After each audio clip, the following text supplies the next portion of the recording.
Você é curioso? Estamos de volta com o Você é Curioso e o programa de hoje nós estamos mostrando que viajar é bom, ainda mais quando você tem dicas para não deixar escapar em nenhuma grande atração. Nós vamos conversar agora com o João Aparecido da Luz, autor do livro Dicas de Viagens em Crônicas de 4 Continentes. Bom dia, João!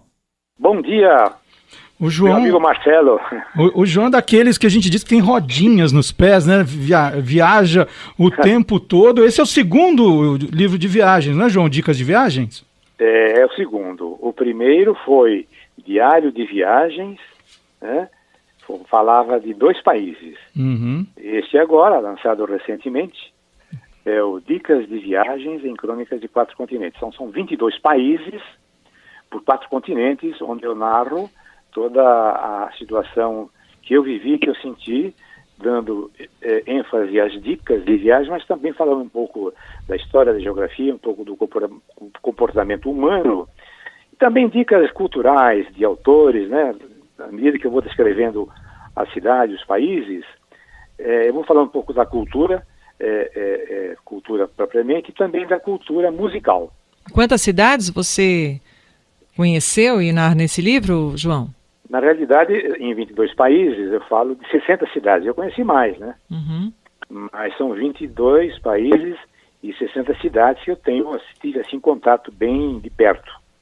João, eu peguei o livro, fiquei lendo agora durante a semana e fui anotando algumas histórias aqui que eu achei bastante curiosas.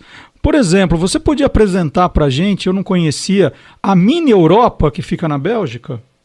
Então, como existe talvez, na Holanda também existe alguma coisa assim, é uma miniatura dos principais lugares e ícones dos países da Europa. Então, é um passeio ali de meia hora, onde você... Em Israel também tem isso daí. Uhum. Você vê lá o Louvre, você vê a Eiffel, a Torre Eiffel, você vê, enfim, os monumentos, o Coliseu, os monumentos, né, maiores aí do mundo, né? Ali no caso da Europa. Tudo pequenininho.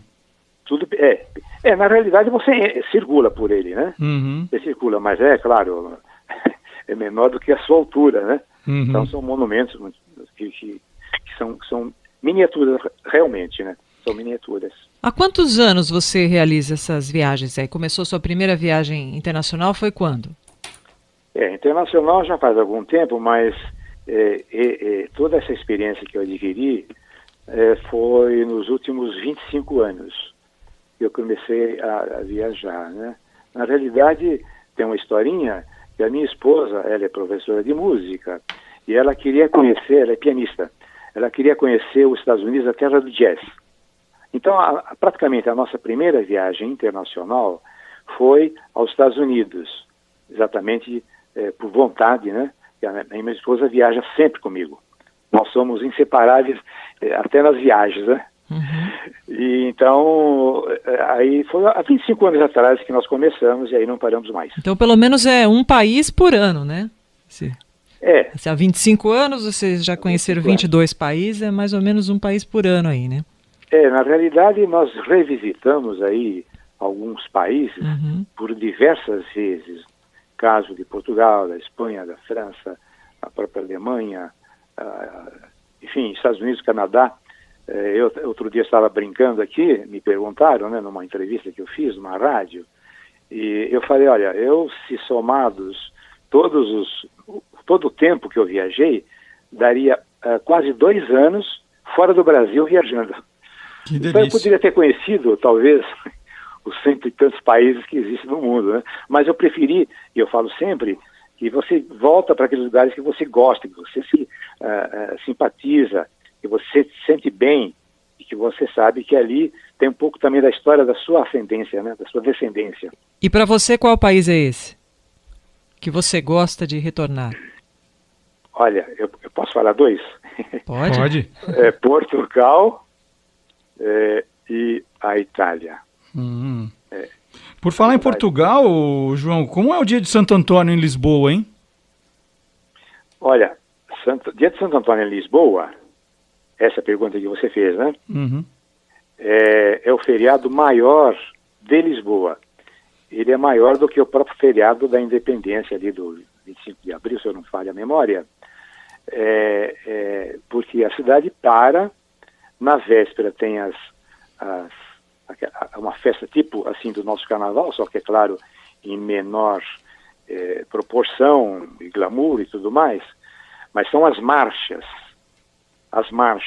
Então, na Avenida da Liberdade, que é uma grande avenida lá, que começa lá no Rossio, na Praça da Figueira, e sobe até a rotunda Marquês de Pombal, né, onde tem o Parque Eduardo VII, e ali tem a Feira do Livro de Portugal, de Lisboa.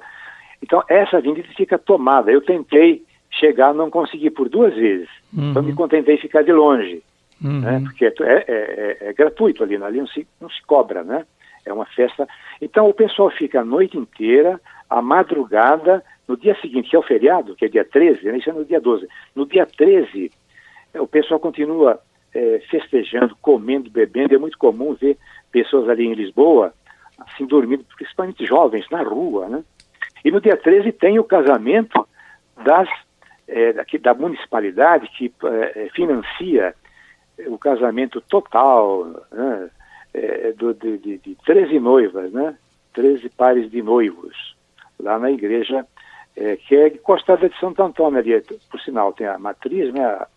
A Catedral Sé, que eles chamam lá, e a igreja de Santo Antônio. Então, o dia de Santo Antônio é uma coisa, eu acredito que não existe no mundo igual. E no programa da semana passada, João, nós falamos muito da música do ABBA, falamos muito da Suécia, e você tem o capítulo aqui que fala da Dinamarca, da Suécia também. Eu queria que você contasse para o nosso ouvinte o que é o Museu Vasa. O Vasa é uma reminiscência, a história de um barco cujo nome leva o nome do museu, né? Chamava-se Vasa, esse barco. Então, esse barco foi construído na época, 200 anos por aí, mais ou menos, e ele foi dotado de toda a engenharia, na época, possível para não afundar. E ele saiu e não navegou mais que, 800 mil metros no máximo, e ele afundou, porque a engenharia falhou. A exemplo do próprio Titanic, né? Também teve aí seus problemas. Só que o Titanic viajou muito mais. Mas o Vasa afundou.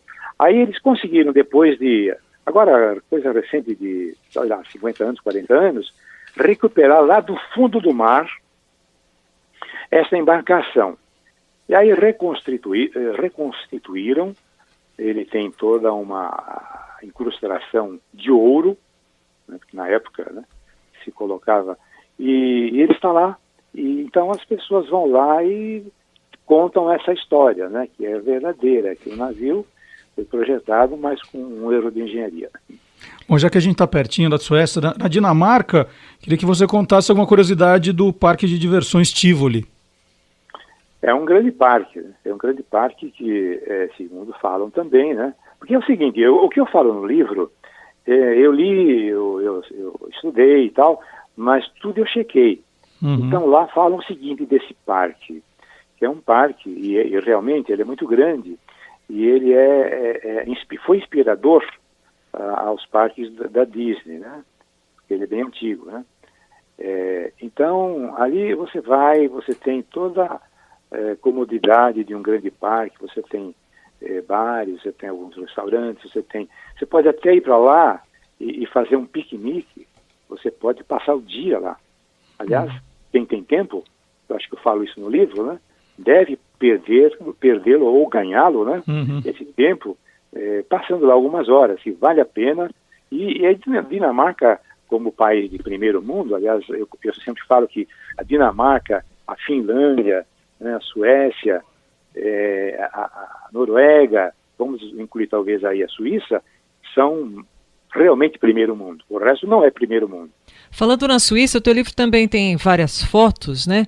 E tem uma foto aqui da Suíça de um jato d'água impressionante. Queria que você falasse um pouquinho sobre esse ponto turístico lá na Suíça. Na Suíça tem o Relógio das Flores, que é um ponto também interessante, né? tem a Catedral Saint-Pierre, que era católica, hoje é protestante, né? Mas esse jato d'água é o que mais chama atenção, porque imagina que ele sai do centro do Lago de Geneve, que é a atração também ali principal, onde tem passeios de barco para lá, para cá, e ligam também outras cidades, que o lago é muito grande, né? O lago é muito grande, Lago de Geneve.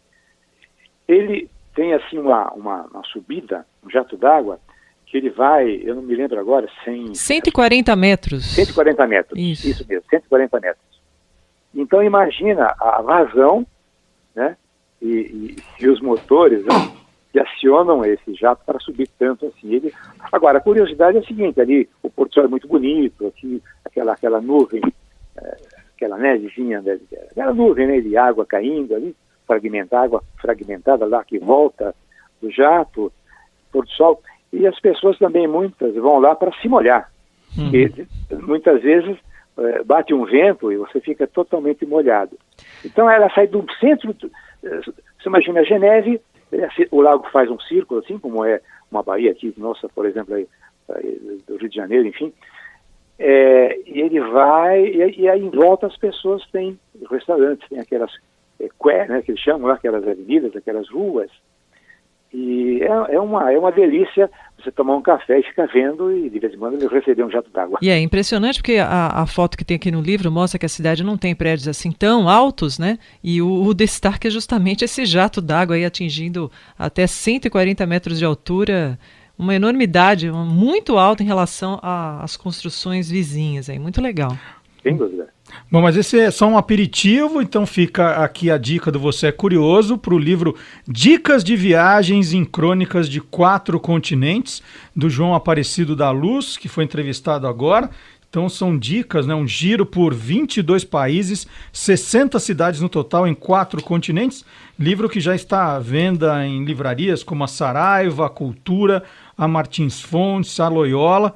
O João também tem um e-mail aqui para quem estiver interessado, joão.daluz@terra.com.br, quem quiser entrar em contato com o autor. E como última curiosidade, o João também recebeu o título de o morador mais viajado do bairro do Ipiranga. Foi no Ipiranga que eu conheci o João Aparecido da Luz, num dos passeios aí com Manhã Bandeirantes pelos mercados da cidade. É verdade. Foi um prazer muito grande conhecê-lo na ocasião. Aliás, todo o pessoal da Bandeirantes, que eu sou muito assíduo ouvinte, né, e me orgulho muito de poder estar hoje falando para a Silvânia Alves e o Marcelo Duarte e os seus ouvintes. Muito obrigado, viu, João? Prazer enorme falar com você, então. João Aparecido da Luz, dicas de viagens em Crônicas de 4 Continentes. Tá aí a dica. Um grande abraço e boa viagem, né? Logo, logo você deve estar embarcando de novo, né, João? Em maio. Tá vendo? E a sua próxima viagem será para onde? Eu estou com o objetivo principal participar da Feira do Livro de Lisboa, que é a segunda maior da Europa. Legal. A primeira é Frankfurt e a segunda é Lisboa. É ali no Parque Eduardo VII, como eu falei no início, é uma grande, vamos dizer assim, uma subidinha, assim, uma rampa, né? São 4 alamedas e elas ficam coalhadas de estandes, né? Ao ar livre. Que bacana. Então, mas vai ser Portugal, talvez Itália. Beleza, tá aí. Ó, já respondeu aquela sua pergunta anterior. É isso aí. Um abraço, João. Bom fim de semana. Obrigada. Tchau. Bom dia, tchau. Tchau. Obrigada. Daqui a pouquinho